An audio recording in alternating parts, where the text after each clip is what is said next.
Good Wednesday evening and welcome to the NCWLIFE Evening News. I'm Grant Olson. Before we get to tonight's top stories, let's take a look outside our weather window. And boy, lots of blue sky today, and after about a month of smoke, just nice to see clear skies, blue sky. The mountains look beautiful with that just light snow on the mountains around our area, and a beautiful shot looking down at the Wenatchee Valley today. If you like today, get used to it. We're going to see a lot of this kind of weather in our next 7 days, maybe a little bit cooler for Thursday and then on Veterans Day on Friday. And then we'll warm back up into the upper 30s to low 40s right through the weekend and into the early part of next week. I'll have your complete North Central Washington weather forecast coming up a little bit later on. And now a few of the news stories we're following for you tonight. We will have election results for the Eastmont Bond, Chelan County Clerk, and federal congressional races. And we'll have an update on Monday night's Ephrata Walmart standoff. But first, our top story tonight. The first vote count in this year's general election showed some surprising outcomes as well as some dead heats. We were at the Chelan County Courthouse last night with Auditor Skip Moore. Here's where the county's major elections stand after the first count. The Chelan County Sheriff's race right now in the voting, again, with about a 44% of the vote in. Right now, Mike Morrison, the challenger, leads Brian Burnett with 54% of the vote. Brian Burnett with 45% of the vote. The hard numbers, Mike Morrison, 11,333 votes.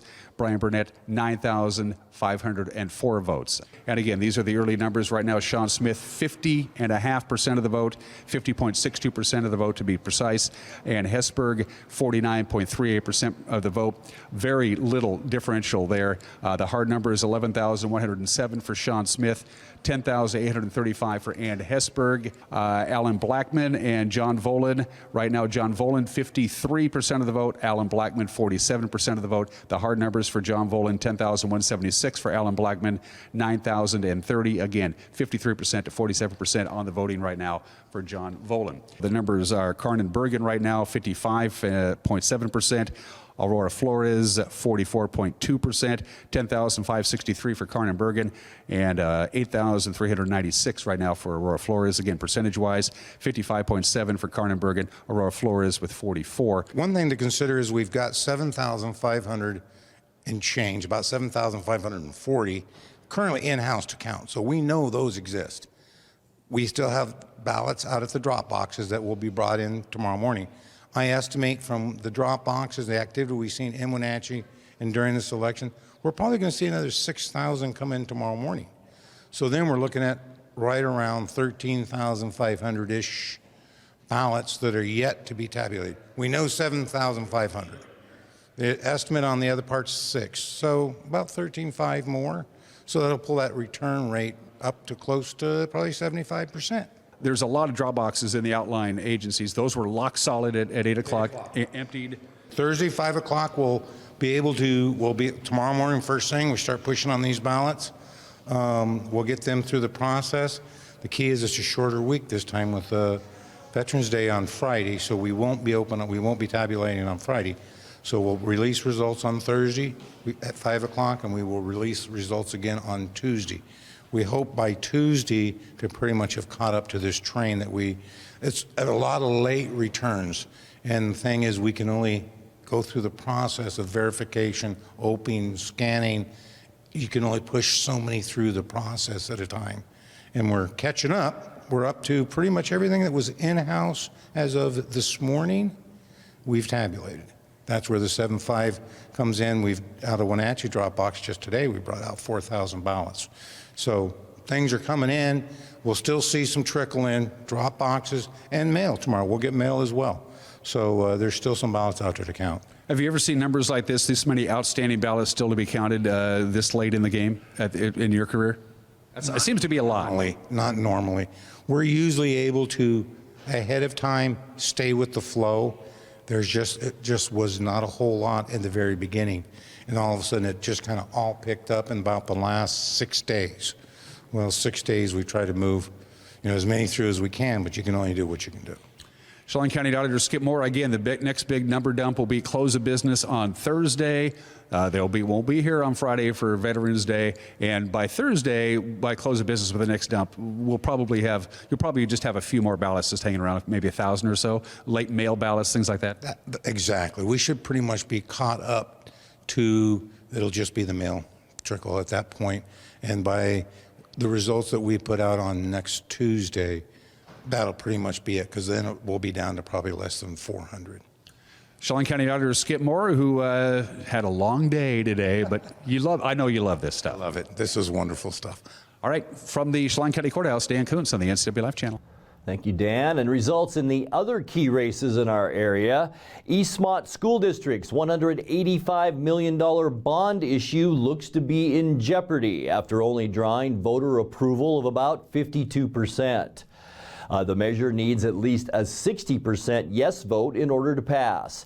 It's designed to pay for safety and security updates at Cascade, Kenroy, Lee, and Rock Island elementary schools, as well as a new transportation facility to serve the district's needs.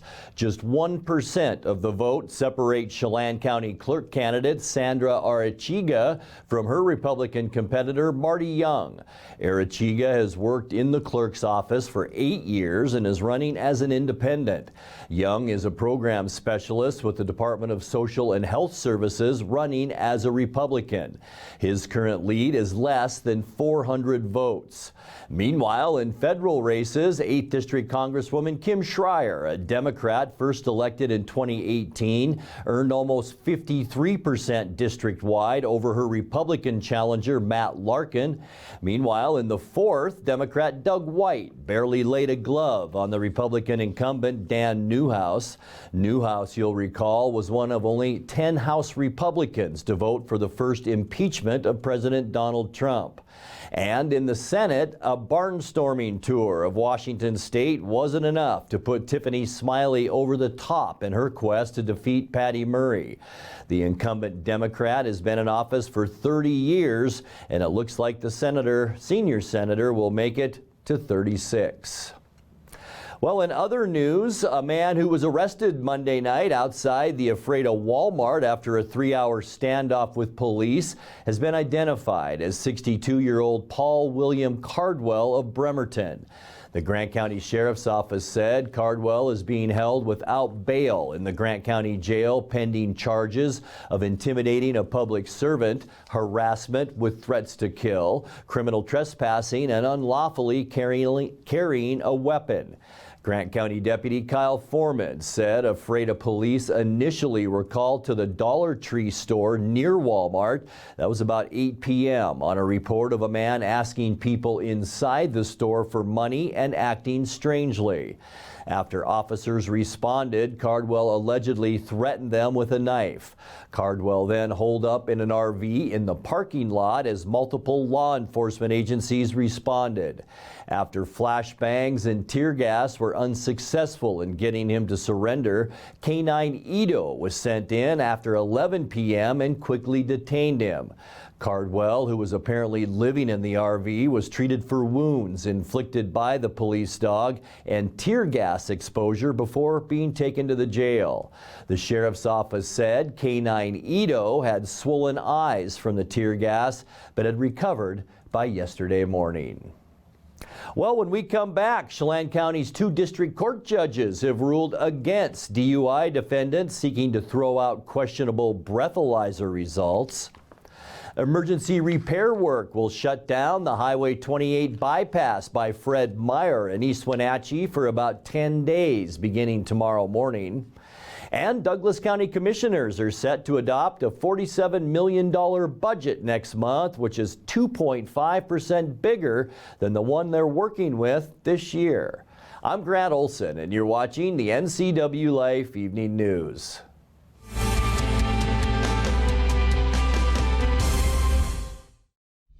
Introducing Alpine Airman. Because every home needs a superhero to eliminate poor indoor air quality, send inefficient operating equipment packing, and cut high energy bills down to size. For heating or cooling and equipment replacement, turn to the experts and the superheroes at Carrier and Alpine Air. We offer the best deals on high-efficiency Carrier products, along with friendly, knowledgeable service and incredible savings to fit your budget.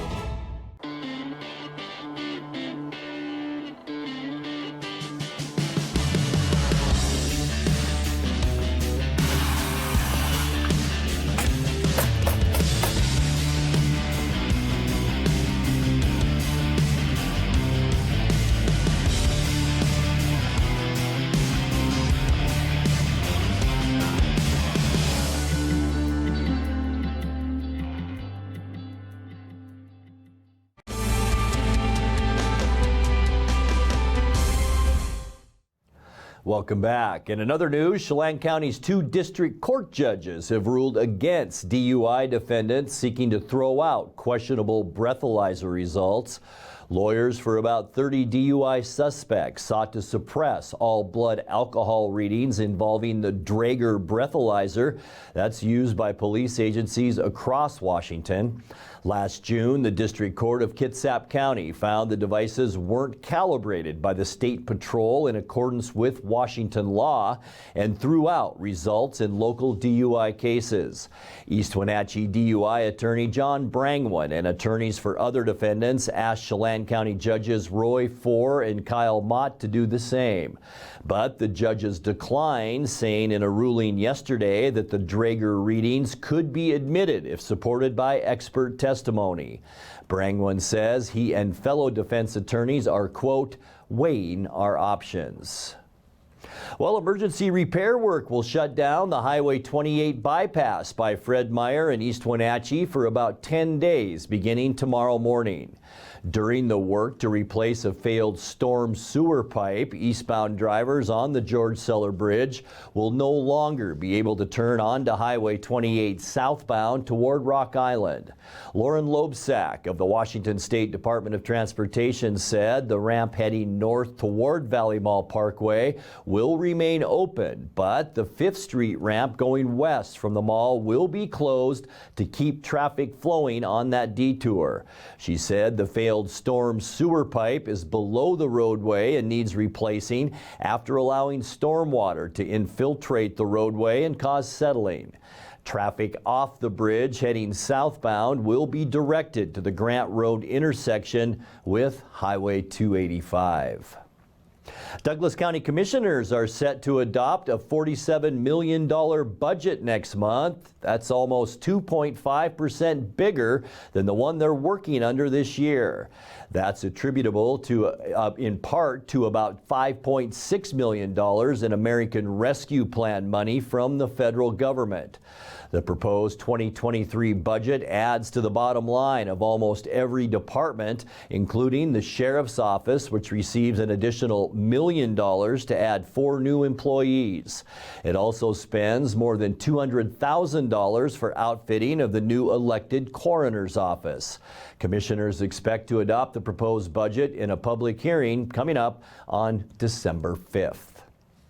You're watching the NCWLIFE Evening News. Coming up next, tonight's feature story and your complete local weather forecast. That and much more still to come on the NCWLIFE Evening News. Please stay with us.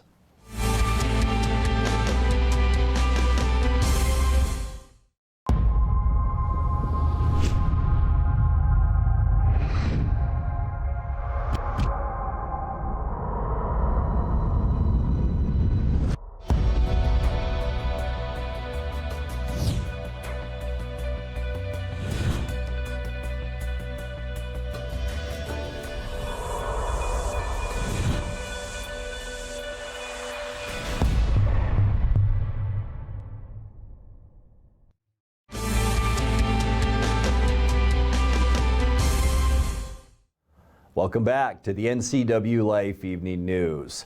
Time now for tonight's feature story. Even though it's between permanent superintendents, the Wenatchee School District is crafting a strategic plan to guide education for the next 5 years. On Tuesday, Interim Superintendent Bill Eagle led the school board through the principles that underlie that strategic plan.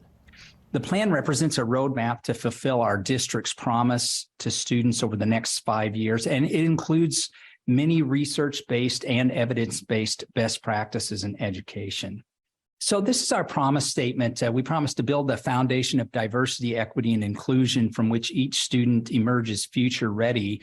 And as I personally work with staff, I often like to take this promise statement and think of it in terms of a student's perspective. From a student's perspective, I think this promise might look something like this. The Wenatchee School District promises that as a student, I am seen and valued, that I will have the support I need to thrive, both academically and in the social emotional realm, that I will know I belong, and I will graduate ready for my future. We are working to create the systems, structures, and practices needed to fulfill that promise for our students. Thriving environments is where we're working on the social and emotional well-being support of our students and staff. And this work involves teaching, modeling, and practicing positive, inclusive behaviors through intentional social, emotional instruction and strategies.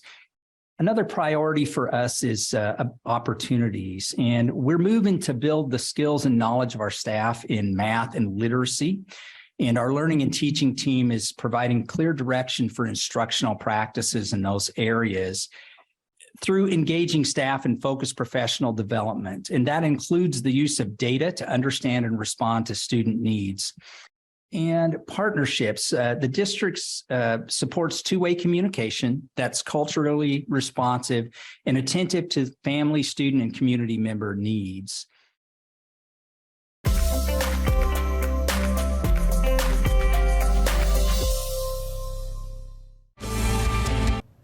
All right, let's take a look now at your North Central Washington weather forecast. Even though we were still 9 degrees below where we should be today in our temperature, with that sunny skies and blue skies out there, it made it feel decent out there. 47 is our normal high, 70 our record. That was set back in 1989.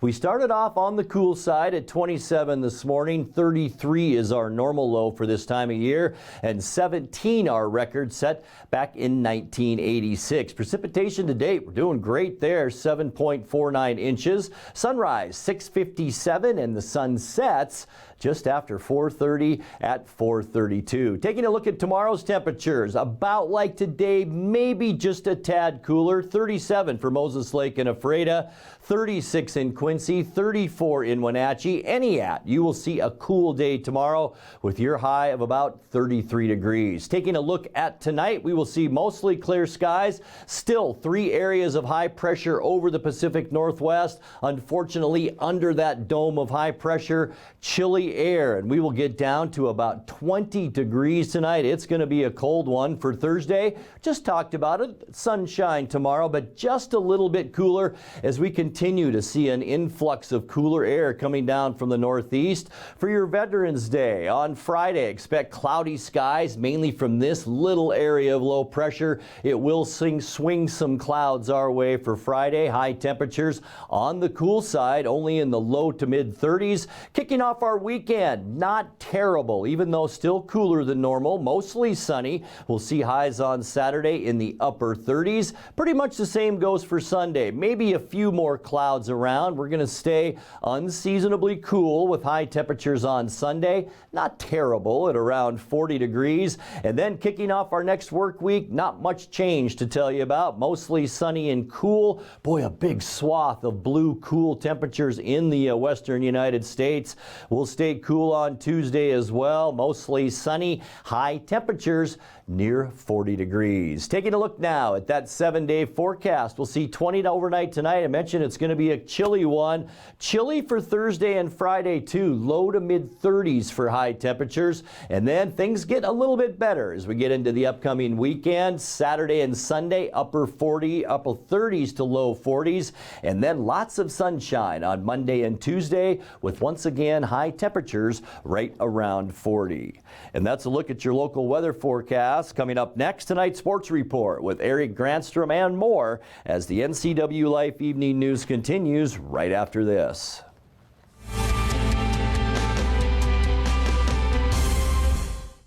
I'm John Divis from Wenatchee Dental Arts, and I like to think myself as a comprehensive dentist. We are an office that treats people comprehensively for their dental problems.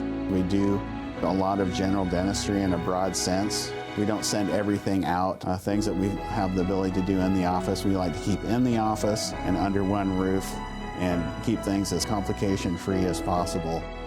You can come to one place and have all their dental needs taken care of. News, weather, and sports. It's all here weekdays at 5, 6, and 10 on your local news source, the NCWLIFE channel.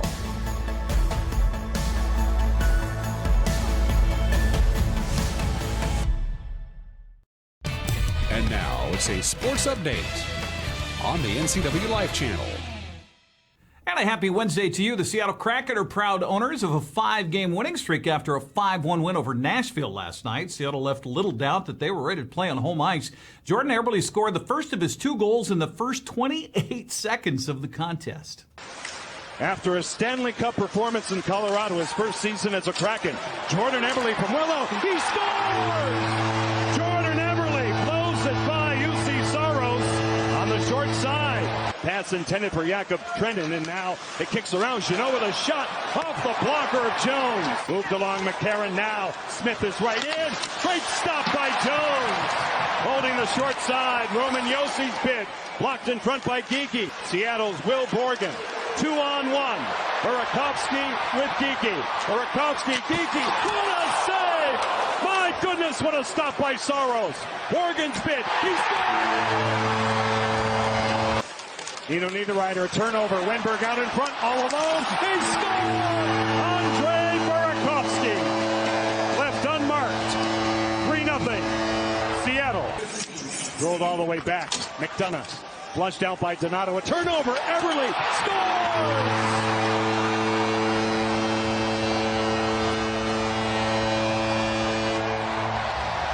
Point. Borgen for Seattle blocked. Open ice. Philip Forsberg breaks in alone. His shot scores! Philip Forsberg with a lifeline for the Nashville Predators. Brandlin's on it to the slot. Brandon Tanev with a self-pass. He'll hustle by Forsberg. Taken down. Tanev will score. What an effort. 4 seconds left. It's 5 in a row for the Seattle Kraken. They continue.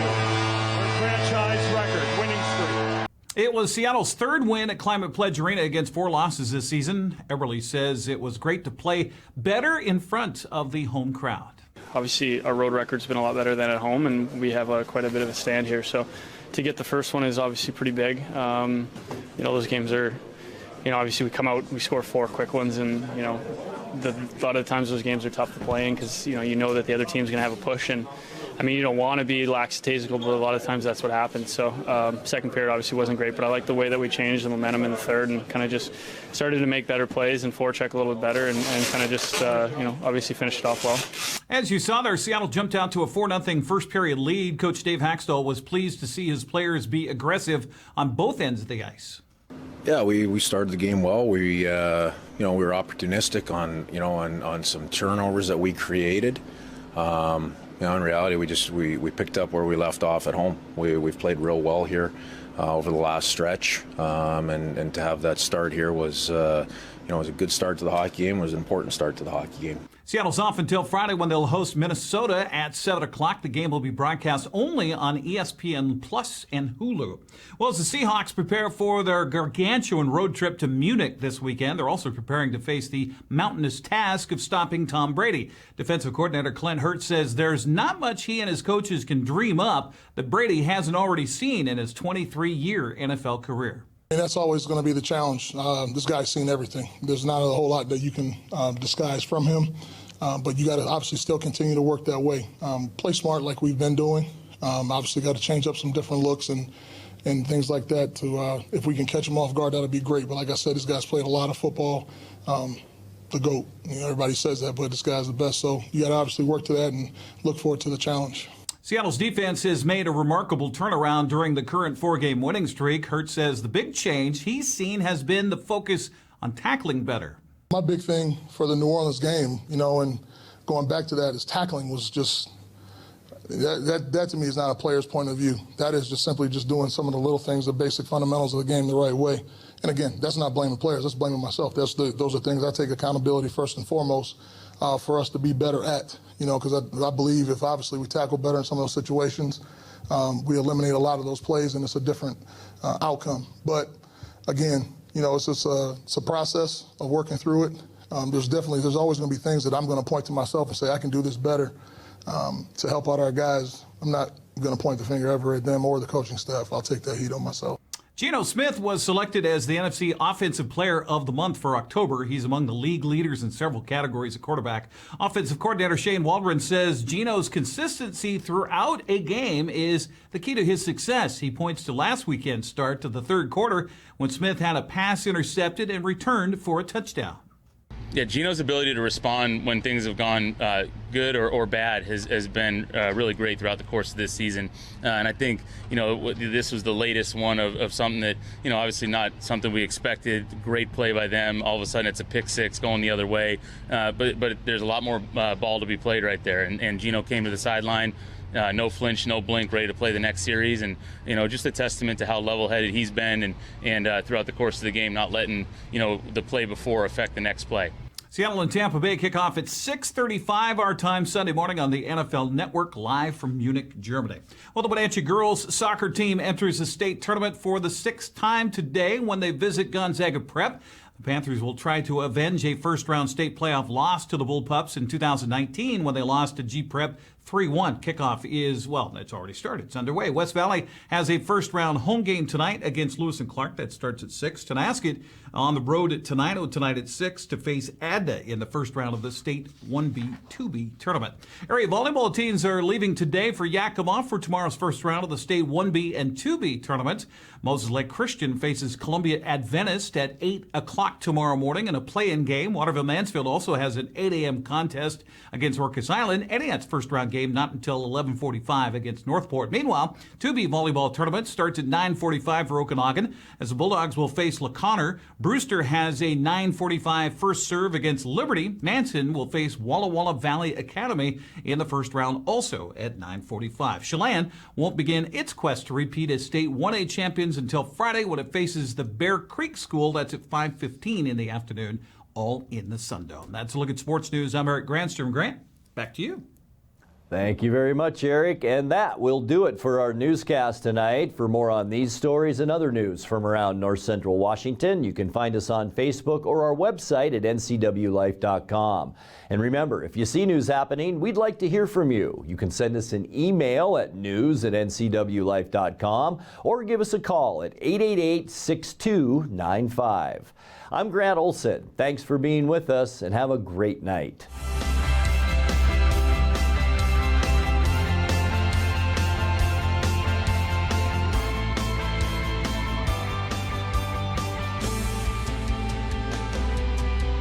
The NCWLIFE channel offers marketing packages that help you build your brand and sell your products and services. From traditional TV ads to targeted digital campaigns, let us help you build your customer base.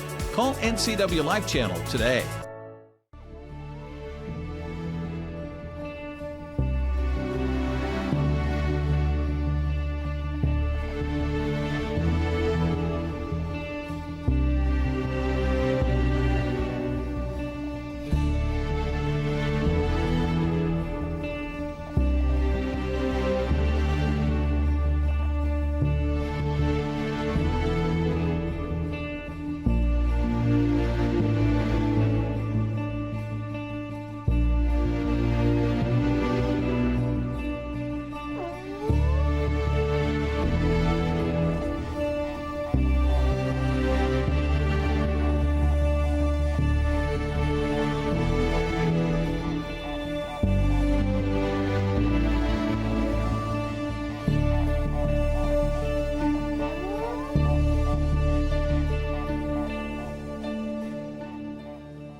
Hey everyone, Fletcher and Amy Ellingson here from Live It Up.